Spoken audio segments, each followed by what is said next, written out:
Welcome to the Deep Sea Archives. You are about to listen to the lore of Nasus, the Curator of the Sands. Nasus' brilliance was recognized long before he was chosen to join the ranks of the Ascended. A voracious student, he memorized and critiqued the greatest works of Shuriman history and philosophy before he was 10. However, his passion was not shared by his younger brother Renekton, who tended to bore quickly and fight with other local children instead. Nonetheless, the brothers were close, and Nasus kept an eye on Renekton, ensuring he didn't get into too much trouble. When he came of age, Nasus was welcomed into the prestigious and exclusive Collegium of the Sun. He had the best teachers in the Empire, and developed a keen understanding of military strategy and logistics, eventually becoming the youngest general in history. While a competent soldier, his genius lay not in fighting battles, but in planning them.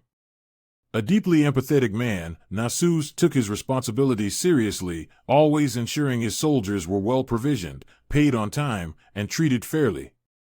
He guided the Emperor's mortal armies to countless victories, and was respected by all who served beneath him.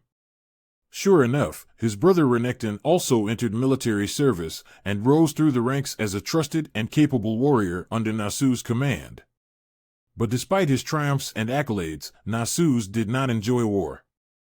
He understood its importance, for now, at least, in the Empire's rapid expansion, yet firmly believed his greatest contribution to Shurima was the knowledge they could gather and preserve in the wake of each conquest. At his urging, all the books, scrolls, and teachings of the cultures they defeated were added to libraries and repositories throughout the Empire, to bring wisdom and enlightenment to generations still to come. After decades of dutiful service, Nasus was cruelly struck by a terrible wasting sickness, and his physician solemnly declared that the general would be dead within a week. The people of Shurima were bereft, for Nasus was their brightest star and beloved by all. The emperor himself pleaded with Sataka of the Ascended Host for the great man's deeds to be weighed before the sun disk. After a day and night, Sataka's emissaries confirmed that Nasus would be blessed with ascension. He would have to undergo the rituals at once, despite his infirmity. Renekton, now a war leader in his own right, raced home to be with his brother. He was shocked to find Nasus' flesh wasted away, his bones fragile as glass.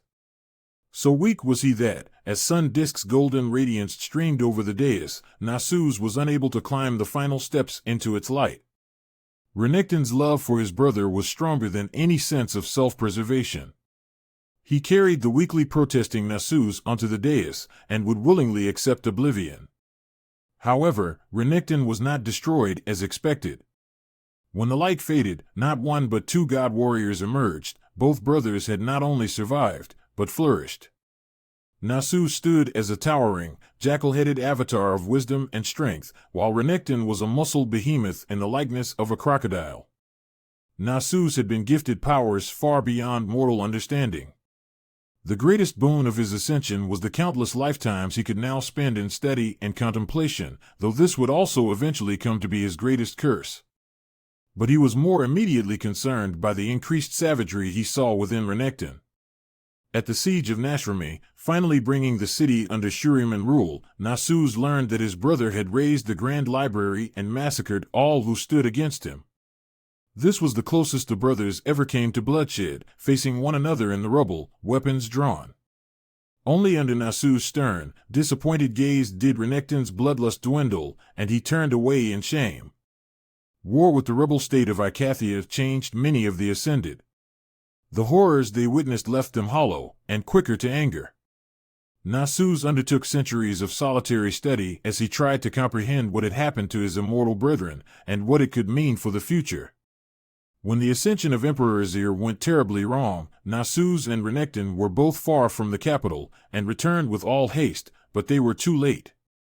Over the bodies of countless Shuriman dead, they fought Zerath, that twisted, malevolent being of pure energy who had betrayed Azir, yet were unable to slay him. Filled with rage, and perhaps seeking to atone for Nashrami, Renekton wrestled Zerath into the tomb of the emperors beneath the city, bidding Nasus seal them in. Nasus refused, desperate to find any other way, but there was none. With a heavy heart, he committed Zerath and his brother to the fathomless darkness for all eternity.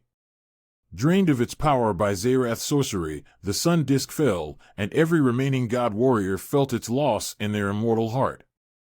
The divine waters flowing from the city's oasis ran dry, bringing death and famine to all Shurima. For a time, the other Ascended tried to hold the fractured empire together, before their countless rivalries led them to fight among themselves. Withdrawing entirely, Nasus bore a heavy burden of guilt, stalking the empty ruins that were slowly being swallowed by the desert, and lamenting everything that had been lost. Centuries passed, and Nasus all but forgot his former life and purpose, until the moment when the tomb of the emperors was rediscovered by mortals, and its seal broken. He did not know how, but he knew Zerath was free. Ancient vigor reawakened in Nasus, and yet even he was stunned to see Azir reborn, and the sun disk raised once more from the sands. Though Zerath was still a grave threat, Nasus knew the new God Emperor would have great need of guidance and counsel in the years ahead. And hope stirred within him for the first time in millennia. Did he dare believe he might also be reunited with his beloved brother, Renekton?